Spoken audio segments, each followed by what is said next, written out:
allá había mencionado cómo necesitamos incrementar la lealtad argumentativa en este Consejo, cómo a través de mentiras y sofismas algunos concejales pretenden engañar la ciudad, y creo que le baja mucho el nivel del debate, lamentablemente, ese tipo de falacias para intentar decirle a la ciudad, justificar algo que este Consejo no tiene responsabilidad. Yo sí quiero referirme a Hidroituango. Eso sí era el tema que quería tocar en este momento, por las constantes preocupaciones y hoy la zozobra en que se encuentra este proyecto. Nos dijeron, por capricho del gobierno Quintero, del pésimo gerente que tenemos, de una junta de bolsillo, el temor que tienen muchas personas de hablar sobre lo que está sucediendo en Hidroituango. Hoy no tenemos idea de cuándo comienza el proyecto, con, insisto, una cantidad de presiones que ha venido teniendo el proyecto desde hace muchísimo tiempo, pero en particular con unas fechas que se le empezó a poner a EPM del 26 de julio, después el 15 de octubre, después, hoy no sabemos la fecha de inicio real de Hidroituango.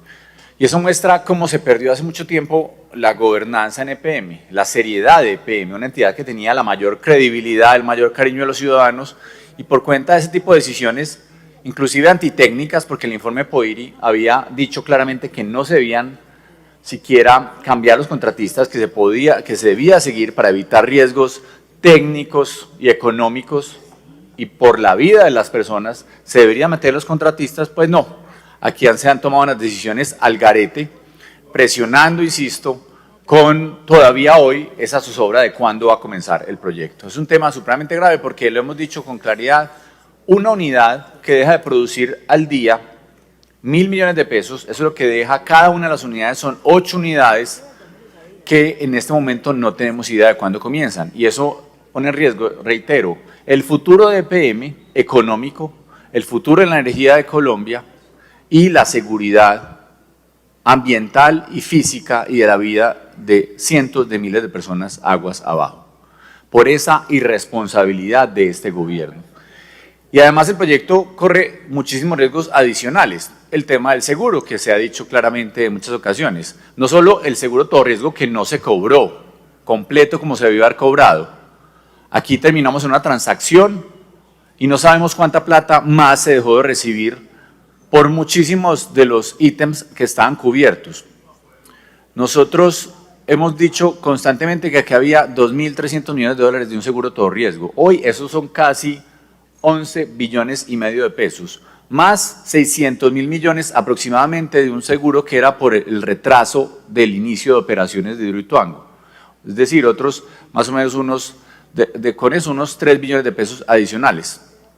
O sea, tenemos un seguro de casi hoy 14 billones y medio de pesos, solamente se recibieron 4 y nadie ha justificado técnicamente por qué se recibieron muchos menos recursos de los que se debieron haber recibido por ese seguro. Un tema muy grave que, insisto, repercute hoy sobre el seguro que tiene Hidroituango, con los riesgos que se vienen. Hoy la cobertura no es completa y no hay claridad de cuándo y cómo se aplicarían esos seguros ante cualquier, esperemos, inconveniente que no suceda.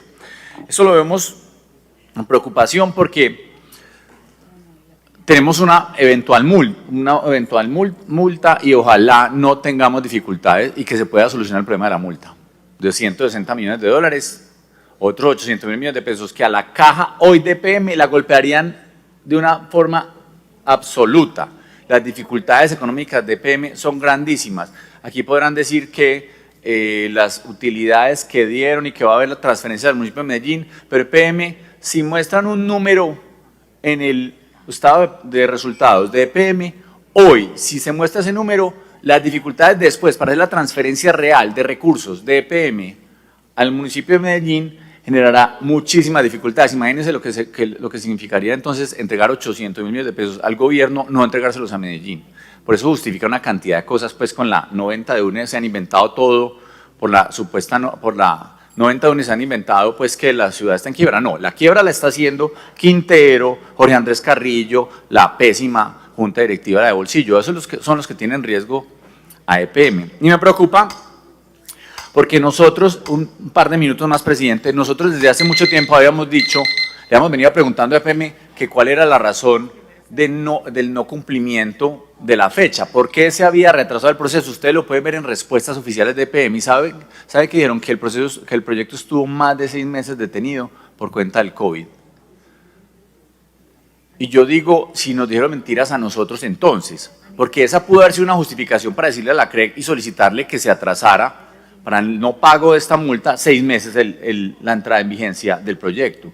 A nosotros, al Consejo de Medellín, en diferentes respuestas nos dijeron que el proyecto había estado detenido 6 meses y que por eso se estaba retrasando el mismo. Yo pregunto por qué no hicieron esa misma solicitud a la CREC para no tener que pagar y no poner en este plan de aceleración con ese riesgo que puede existir, por qué no le dijeron eso a la CREC con el objetivo de que no se tuviera que pagar la eventual multa, que ese es el riesgo más grande que EPM. EPM porque está teniendo que acelerar este proceso y no sabemos, insisto, la realidad del mismo por cuenta de la entrada en vigencia de la supuesta multa de 160 millones de dólares. Eso es muy diciente de cómo actúa este gobierno, cómo EPM entonces nos ha dicho mentiras. Vaya, entonces dígale a la CREC que tuvo que parar 6 meses por cuenta del COVID porque dijeron que hubo personas enfermas que tuvieron que retirarse, que cerraron por un tiempo los campamentos. Todo eso nos lo dijeron a nosotros como una causa de los retrasos hoy. ¿Cuál fue la solución entonces que se dio? ¿Por qué no se ha manifestado eso ante la CREC? Digo yo, porque nos dieron mentiras entonces. Y a eso se suman las unidades 3 y 4, las unidades 5 a 8. Las unidades 3 y 4 que se debieron haber contratado hace muchísimo tiempo. Bueno, si se hubieran mantenido los contratistas no hubiéramos tenido ese problema. Pero se debieron haber contratado hace muchísimo tiempo. Esas unidades 3 y 4 han dejado de producir 2.000 millones de pesos que pudieron haberse trabajado paralelamente a la 1 y la 2, pero no se hicieron, no se hizo eso. Es decir, EPM dejó de recibir recursos y pudieron haber comenzado a las 3 y 4 mucho antes, pero apenas en estos días se hizo, además con muchos cuestionamientos, la entrega de ese contrato. Ni siquiera se ha suscrito. 2 minutos más, presidente, que es un tema que vale la pena terminar. Entonces, esas unidades 3 y 4, retrasadas ya por el proceso contractual de EPM, quién sabe cuánto tiempo más para el inicio de operaciones del mismo. Es decir, hoy no hay claridad sobre las unidades 3 y 4 en su inicio de operaciones, ni la suscripción del contrato, no tenemos idea de lo que está sucediendo. 2.000 millones de pesos diario, ese es imagínense, pues hablemos de pérdida de patrimonio público, 2.000 millones de pesos de hace muchísimo tiempo, porque desde febrero no se toca una palada en las unidades 3 y 4. Entonces ya son casi 10 meses, unos más o menos 300 días, multiplíquelo por 2.000 millones de las unidades 3 y 4, 600.000 millones pueden haberse dejado de recibir solo por los caprichos de Quintero. Y vamos a lo último, unidades 5 a 8. Pregunte en EPM qué está pasando con las unidades 5 a 8, la mitad del proyecto. Es decir, la mitad de los ingresos del proyecto, la viabilidad absoluta, el tema que hemos dicho, plata de EPM, seguridad energética de este país. Unidades 5 a 8 de EPM, no se sabe nada, ni técnicamente, ni de fecha de inicio. Dicen que para el 2026, es la última respuesta que nos dijeron. 2026. Entonces problemas seguros, problemas en unidades 3 y 4, problemas en unidades 5 a 8. El tema no se acaba ahora de Hidroituango. Y es por el capricho y por la mediocridad de Quintero, de la Junta Directiva y de Jorge Andrés Carrillo. Eso lo tiene que conocer Medellín. Porque ya, después de toda esa presión que ejercieron sobre EPM o sobre los técnicos de EPM para que comenzara el proyecto, y empezaron a decir que lo que importante era salvar vidas. No lo pensó Quintero antes. Fue ahora, faltando 8 días, cuando se dio cuenta de que no iba a cumplir. Colombia tiene que conocer la verdad sobre Hidroituango. Las mentiras son muy grandes. No tenemos idea cuándo comienzan la 1 y la 2, menos la 3 y la 4, menos la 5 y la 8. Ahí está el futuro energético de Colombia y ahí está el futuro de EPM. De lo contrario, será una empresa quebrada, como la quieren quebrar, parece, desde el primer día, y robándose la plata entre tanto en Afinia y en otros contraticos como el de alimentación de EPM. Debates que daremos muchos más. Gracias, señor presidente.